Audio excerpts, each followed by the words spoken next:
les amis, alors je vous fais cette story que j'avais pas forcément envie de faire, mais je le fais parce que, j'en ai marre. J'en ai marre qu'à chaque fois qu'il y a une affaire avec Éric Zemmour, je reçoive des pluies d'injures de sa petite armée qui considère que je suis l'une des raisons de tous ses soucis. Non, Éric Zemmour est le seul responsable de ses soucis et je vais y venir. Ce qui est intéressant, c'est que je suis là toute seule face à mon téléphone, que je peux poster un message sans que celui-ci soit coupé au montage, manipulé ou changé. Et donc, on me demande de prendre position sur l'affaire Zemmour, sur son agression, sur ce qu'il s'est passé, sur le fait qu'il soit fait cracher, insulter et harceler. Et tout le monde s'émeut, tout le monde est choqué, tout le monde est indigné de voir Éric Zemmour se faire agresser comme ça.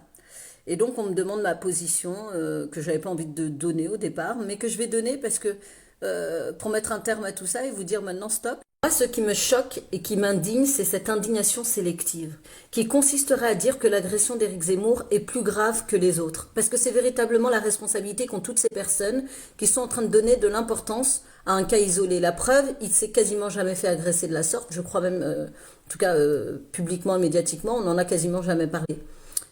Et pourtant Éric Zemmour est quelqu'un qui incite à la haine.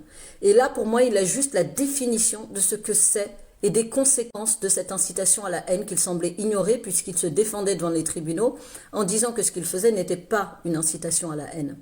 Lorsque j'ai eu affaire à Éric Zemmour, j'ai compris sa stratégie. J'ai compris qu'en fait, il sait qu'il a une armée qu'il manipule à travers ses mots, à travers ses agressions verbales, et qui fait que sa petite armée se charge du reste. Je vais vous donner des cas extrêmement concrets de ce que je suis en train de dire. Maintenant, on sait où tu habites. Si ça brûle, tu sauras d'où c'est venu. Ces excréments que j'ai reçus, est-ce que recevoir un crachat est plus grave que de recevoir des courriers avec des excréments, des propos sanctionnés par la loi tels que remonte à ton arbre, espèce de singe? Alors vous allez me dire, oui, mais ce n'est pas Éric Zemmour qui a tenu ces propos-là.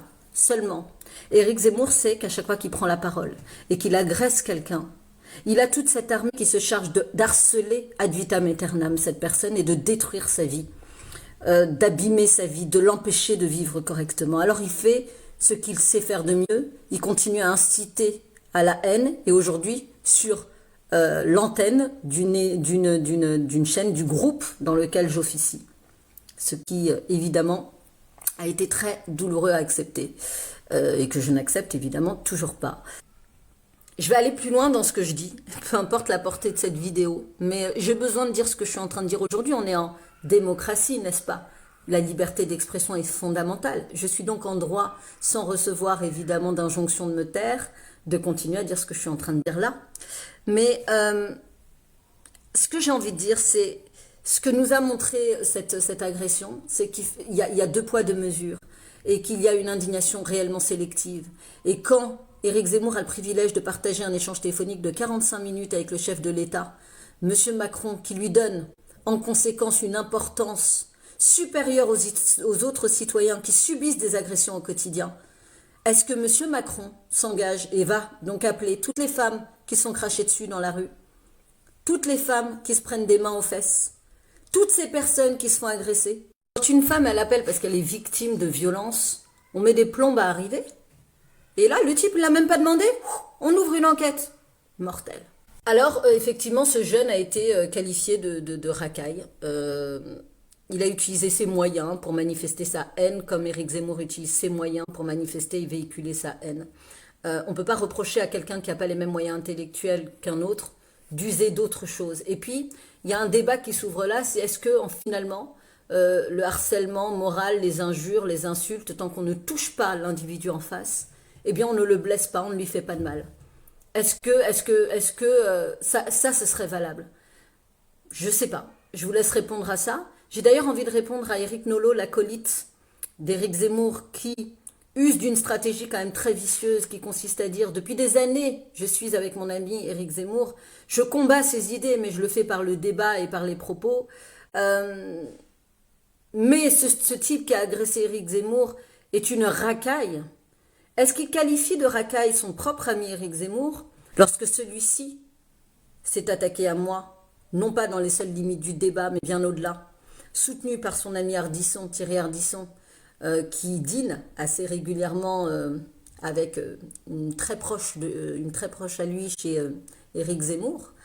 Euh, Est-ce qu'il l'a qualifié de racaille quand il m'agressait, quand il savait que je recevais des excréments à chaque fois qu'il prenait la parole, quand il provoquait toute cette haine à mon encontre et qui continuait. Je me souviens de cette séquence où il est avec ces jeunes, les Républicains soutenus par Monsieur Wauquiez, et où il continue à insulter mon prénom, mes origines et tout ce que je suis dans mon identité la plus intime. Est-ce qu'il l'a considéré comme une racaille? La racaille, c'est uniquement celle qui crache ou est-ce que c'est celle qui incite à la haine et agresse, violente? Pourquoi M. Macron considérerait-il Éric Zemmour comme un être à part qui, en cette période de crise extrêmement grave, lui permettrait de bloquer 45 minutes de son agenda de chef de l'État pour soutenir M. Zemmour, échanger avec lui et parler avec lui? Ce monde est d'une hypocrisie sans nom. Moi, quand j'ai été agressée, j'ai rencontré M. Macron à l'Élysée, pas à l'occasion de mon agression, mais parce qu'il a donc fait, il y a eu cet événement Afrique 2020, l'Afrique positive. Et nous étions partis à la rencontre du président du Ghana et de M. Macron pour parler de l'Afrique d'une façon positive et d'une façon différente. À la sortie de cet événement, j'ai échangé avec M. Macron qui m'a dit son indignation face à ce que j'avais vécu avec M. Zemmour et qui m'a dit à quel point cela lui avait inspiré cet événement qu'il avait fait donc ce jour-là à l'Élysée. Mais avant de le rencontrer lors de cet événement, donc j'avais été agressée 6 mois avant, il m'a jamais appelé pour me demander comment je vivais les choses et me dire son indignation qu'une enfant de la nation soit insultée ainsi sur un plateau de télévision. Un jour public, je rappelle, puisqu'il y avait plus de 200 personnes qui ont assisté à cette scène et subissent tout ce qui se passait derrière, de personnes extrêmement puissantes. C'est complètement fou le message qu'on transmet à partir de tout ça. Donc si M. Zemmour se fait agresser, il dépose une plainte et l'enquête ne doit pas être accélérée ou ouverte plus vite qu'une autre victime de violence, d'injures, comme il s'en passe tous les jours. On ne peut pas nous considérer, nous, comme des citoyens classiques et M. Zemmour comme un autre citoyen.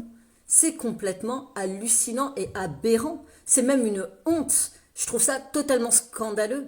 Et pour finir, parce que je les vois bien me poser ça sur la table, non, je ne suis pas finie, je continuerai à parler. Non, je ne suis pas finie, je continue à travailler. Je lance plein de projets. J'ai aujourd'hui une société avec des centaines et des centaines de femmes qui travaillent et donc j'offre des revenus complémentaires à plus de 700 femmes aujourd'hui. Donc je suis pas à la rue pour ceux qui voudraient s'en réjouir, ceux qui pensaient trinquer à la fin de ma vie professionnelle, vous allez mourir de soif. Voilà. Donc je ne dis pas, je n'ai aucune jalousie vis-à-vis de ce monsieur, mais je dis ce que je pense haut et fort, et je continuerai à le dire parce que je suis extrêmement en colère du traitement public de certaines choses dans une nation qui prône des valeurs de liberté, d'égalité, attention, égalité, tous au même niveau, et de fraternité. À croire que le confinement n'arrange rien. Crachat ou excrément, quel est le plus grave? Se faire poursuivre dans la rue ou se faire harceler pendant 2 ans par tout ce système qu'a mis en place M. Zemmour? Quel est le plus grave? Être mise à l'antenne sur une chaîne de télévision du groupe où j'officie, alors même que moi, là où on criait des promesses et des promesses, aujourd'hui, je n'y suis pas. Je suis sur Canal+ d'Afrique, ça les arrange bien. Je fais une audience de plusieurs millions de téléspectateurs là-bas, ça les arrange bien. Mais aujourd'hui, sur cette chaîne où j'avais été agressée, est-ce que j'y suis? Non, parce que je n'accepte pas, je ne plie pas devant n'importe quoi et que je préfère effectivement avoir ma dignité bien propre, bien claire, que de me retrouver à accepter tout et n'importe quoi. Alors pour résumer, mon opinion est très simple. Éric Zemmour passe son temps à inciter à la haine, il a eu un échantillon de ce qu'était la haine. Sa haine qu'il crache sur les plateaux de télévision à longueur d'année, soutenue et diffusée avec une audience. Et il y a des personnes qui disent des choses aussi horribles, pires ou moins pires, mais qui sont tout de suite éjectées D'ailleurs, je pensais qu'en télévision, on aimait bien les gens qui disaient la vérité. Mais on aime certaines vérités, on n'en aime pas d'autres. Ouais, moi, j'ai tendance à agacer parce que je dis ce que je pense, je continuerai à le dire. Je suis indignée, indignée de cette indignation sélective, indignée que notre chef de l'État en pleine crise du Covid passe son temps, 45 minutes d'un agenda de chef d'État pour rappeler Éric Zemmour qui a été agressé comme bon nombre de victimes quotidiennement le sont. Je suis indignée de voir toutes ces personnes sortir de leur gondole alors qu'elles ont opposé un silence lorsque certaines victimes criaient. Elles les ont entendues, elles se sont tues. Je trouve qu'il y a une indignation sélective et insultante. Je trouve qu'effectivement, quand bien même, encore une fois, je le redis, parce que je connais ces petits manipulateurs qui vont expliquer que je ne suis pas choquée que quelqu'un se fasse agresser, bien sûr. Je suis choquée que les gens se fassent violenter, agresser, frapper, insulter, soient victimes de violences d'institutions. Je suis extrêmement choquée aussi que l'on ne considère pas comme une agression les actes de M. Zemmour qu'il perpétue depuis des mois et des années sur nos plateaux de télévision et on lui donne cette audience. Je suis indignée, je suis en colère, on me demande mon avis, je ne suivrai pas le troupeau en disant oui, je suis indignée. Il récolte ce qu'il sème, je ne lui avais rien demandé. En revanche, je sais que je sers la soupe à toutes ces personnes. Ouais, j'en ai un peu marre depuis à peu près 2 ans de voir mes salariés au service client ouvrir des mails d'insultes en permanence, des insultes racistes, nous parler de viol, nous parler d'agressions sexuelles, nous envoyer des messages sur le YouTube, sur le Facebook, sur l'Instagram. Non, je ne vais pas opposer le silence parce qu'on ne m'oppose pas ce silence-là. Que évidemment, quand vous ouvrez tous les matins des messages de ce type, eh bien évidemment, vous n'avez pas un moment envie de vous taire éternellement. On est en démocratie. Tout le monde a le droit d'ouvrir sa bouche. Et je dirais peut-être qu'en conclusion, je me demande où est la justice même des hommes, pas la justice tribunal, mais on récompense la haine, on offre des émissions, on paye très cher ces personnes, parce qu'elles font 400-500 000 personnes en téléspectateurs, mais j'en fais plusieurs millions. C'est pas une façon de se pavaner et de dire je fais plus et de faire le kéké. C'est qu'à un moment, sur quels critères on sélectionne ce qu'on a envie de voir à la télévision? Vous n'avez pas compris que les gens ils commençaient à fuir la télé parce qu'ils en avaient marre de voir la même chose? Il n'y a que les rageux qui sont sur Twitter et en même temps sur ces programmes-là. Qu'est-ce que c'est que ça? Qu'est-ce que c'est que ce monde? Mais il tourne par rond et où est-ce qu'on en est arrivé? Vous savez quoi?